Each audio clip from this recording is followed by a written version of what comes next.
Previously, we spent time with our friends at Camp Grande on Camino Island and did a lot of clamming and crabbing. We then headed up to Mount Rainier to do some hiking and check out Deji Point. Now we're back to looking for our liveaboard.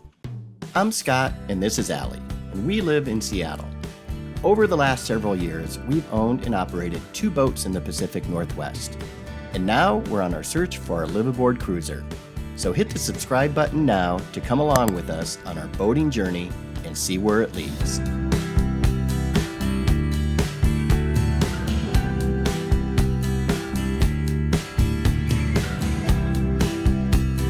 Hi everyone, well today is Sunday and it is hot in Seattle. It's about almost 100. Almost 100. So exciting thing that we're doing today is we are actually doing another boat tour. We are touring a 1996 Viking sport cruiser. Yep, 46 foot. Yep, right here on Lake Union. The asking price is $199, and it was we've never been on a Viking before, so we're kind of excited to take a peek. Yep, looking forward to it. Come along. This yacht was originally built in England as the Princess 46. It was then branded and imported as the Viking 46 through a joint venture with Princess. Brothers Bill and Bob Healy founded Viking in 1964 when they bought the troubled shipbuilder Peterson Viking in New Jersey. Today they are a world-class leader building semi-custom yachts. They've delivered over 4,000 yachts during their lifetime. The first thing you notice when you board is the dinghy and the davit mounted to the swim step. I really like the system because the davit doesn't impede the flow of traffic from the port side to the starboard side on the swim step. As you enter the cockpit, it's very roomy, plenty of entertainment space, and lots of storage under the seating. It also included an ice maker, which is always a nice benefit. One thing we are looking for in a liveaboard is a nice, comfy salon, one that offers plush couches and plenty of entertainment space. And this salon did not disappoint. Over by the TV, it had plenty of storage, and it also had a mini bar fridge and a wine drawer. Perfect for us. Moving forward, there is a lower helm station to starboard. The house electrical panel is conveniently located in the dash. The dash also includes a cluster of standard gauges, although I felt they were mounted a bit far from the seat. The electronics on this 1996 Viking are starting to show their age, and the new owner may consider putting in a new multi-function display unit. We did notice that this boat needs to have all of the window sills replaced, which requires you to take out all the windows, clean them, and reseal them, and that is a huge project. Not sure we want to do that. This boat also had great storage underneath for extra canvas. Some boat owners have chosen to put a washer and dryer down there. One thing I loved about this yacht is it had a huge galley, tons of storage, and lots of counter space. It had storage in the floor that you could even use if you wanted to keep things cold with ice packs. Though the fridge was a little small, remember it does have a second mini bar fridge up front. They definitely put some thought into the storage areas for cup holders, glass holders, and anything else you might need. Again, I love this galley. It was definitely one of our favorites so far. Moving down to the main stateroom. This is a V-berth style stateroom. Unfortunately, this is not a walk-around bed, or at least a full one, and that is a deal breaker for me. What I did like about this stateroom is it offered plenty of storage, nice big closets. It had storage underneath the bed and along the sides, so you had lots of space to put stuff in. One thing I will say, it was 91 degrees in Seattle when we did this tour, and we were so grateful that this boat came with AC.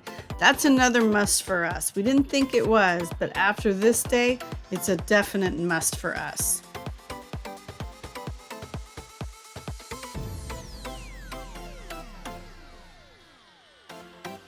Heading into the master head, you'll notice that the toilet is actually in the shower with a seat cover. I'm not sure that I'm real keen on that setup. The guest bathroom, the toilet also had the seat cover, but it was actually outside. I like the idea of the seat so that you can sit and relax if you're putting on makeup, but I wasn't keen about it being in the shower, though it was a fully enclosed shower, keeping it separate from the rest of the bathroom.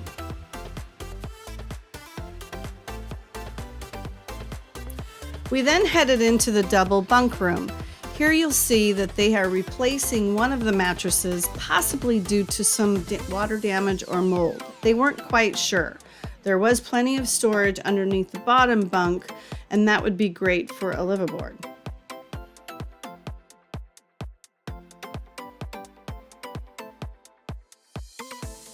This room also had a huge closet in it, and that could be used for all kinds of things like your linens, towels, and extra clothing if you wanted.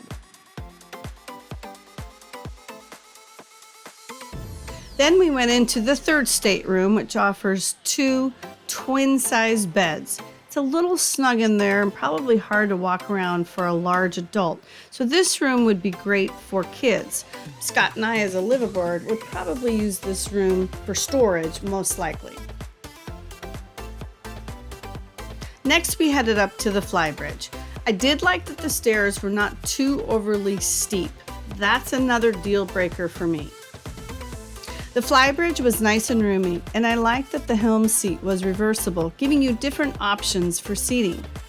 The open Flybridge provided for fantastic visibility from the helm station.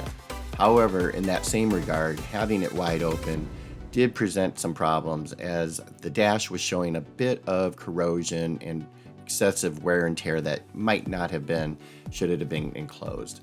I really like an enclosed Flybridge just because it extends the use of the Flybridge, as well as providing for living space in a 3 or maybe even a 4 season use. There was plenty of entertainment space. We did like the overall layout of the Flybridge. The bimini needed to be replaced, but the owner was looking at doing that as well as replacing the cushions on the seating area. So overall, the Flybridge, we really like the layout. My take is I would really like to have it enclosed just to extend the life of everything and make it a little bit more. Heading back down, engine room access is available through a panel in the Salon floor. This Viking 46 was repowered with 300 horsepower Caterpillar 3126 engines with less than 500 hours each. It has a maximum speed of approximately 30 knots and will cruise economically in the low 20s. It also features a Westerbeek 7.5 kilowatt diesel genset tucked away in the lazarette. Well, we didn't really get to talk much in front of the broker about the Viking. One thing we're learning on doing tours is we need to ask their permission. Hey, do you mind if we do this tour by ourselves? So we're still learning that part. So we weren't able to give a full talk over and then give our opinion about it at the end. That boat needed a lot of work. Yeah, that's one thing we didn't want to talk about in front of the broker was, and the broker admitted that boat needed a lot of work. Yeah, the owner, more so than we could put on camera. And the owner was willing to make a concession. So though he was asking a certain amount, he was asking that amount, which is $199, because he has to put so much money into it. So he was actually willing to take less if the new buyers are willing to do all the work. And I mean, beside the windows, and I've heard 2 stories. I've heard you have to put in all new windows because the UV has ruined them. Or I've heard take all the windows out and just redo the seals. But the carpet has to be the carpet needed to be replaced. The bimini everywhere was completely full of pinholes, and you want a full bimini in this type of weather. Yeah, as I mentioned in the video, we both really want a full enclosure. And just that alone would be probably a $15,000 add-on to that. Yeah. So you're taking $15,000 off the purchase price, although I don't think the owner would have, because it's being sold as is without a full enclosure. And then they have, he was redoing some of the cushions, so all of the cushions up on the Flybridge were completely ruined. We don't know what that water damage was as well. In the mid-berth. In the mid-berth, and then I found some water damage underneath the window of the main berth. And I also found some water damage in the Salon by the window. So, it could have been, it came up from California. Maybe it was during the trek and they had a couple windows open and it's perfectly fine.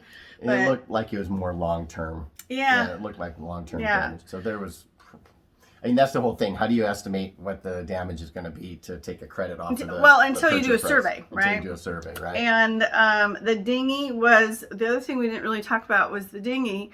It was about 9 feet long, and it had a 4 horsepower engine. Yeah, although we like the setup of the dinghy because it doesn't block walking across the swim step. So you could have it starboard or but with the side 13-foot beam on the boat, they definitely have room for a larger dinghy, and I mean it was really a one-person dinghy. And it didn't even have like a bench seat. You just literally either sat on one of the pontoons. Yeah. So no, thank you. So that's another replacement. So I mean, overall though, it was a really nice setup. So I loved the salon, the plushness of the couches. I love that it had the 2 refrigerators.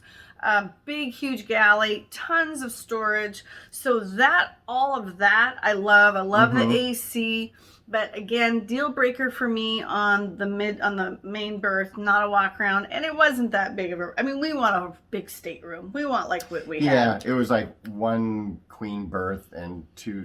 I didn't like the 2 bunks. Yeah, I didn't either. In the rooms. I think one of them could have at least been a full size single rather than the 2 bunks, but. So I guess it's kind of a fishing boat. So if you're out there with your buddies, you probably want as many bunks as you can get. Yeah. And so overall, the whole purpose of us doing tours is to figure out what are things that we like and take away from that and try to find that in the next boat. What we like was AC. We like the galley. We love the storage underneath. You could put a washer dryer down there. It had an ice maker. It had 2 refrigerators. Right.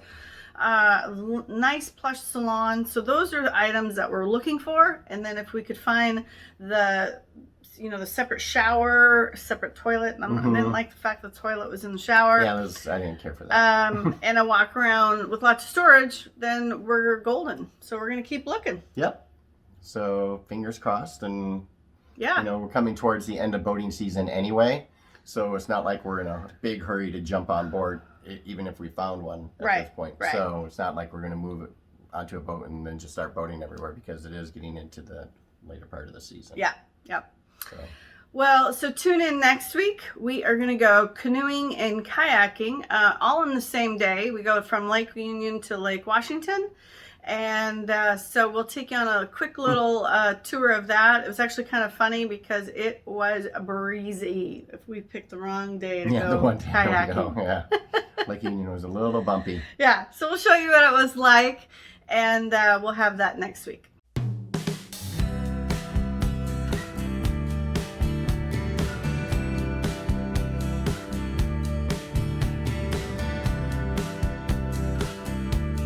If you liked that video, please give it a thumbs up, hit the subscribe button, and ring the notification bell to get notified of future videos. Remember to download the YouTube app because you're no longer getting email notifications. Also, follow us on social media at Facebook, Twitter, and Instagram at Boating Journey.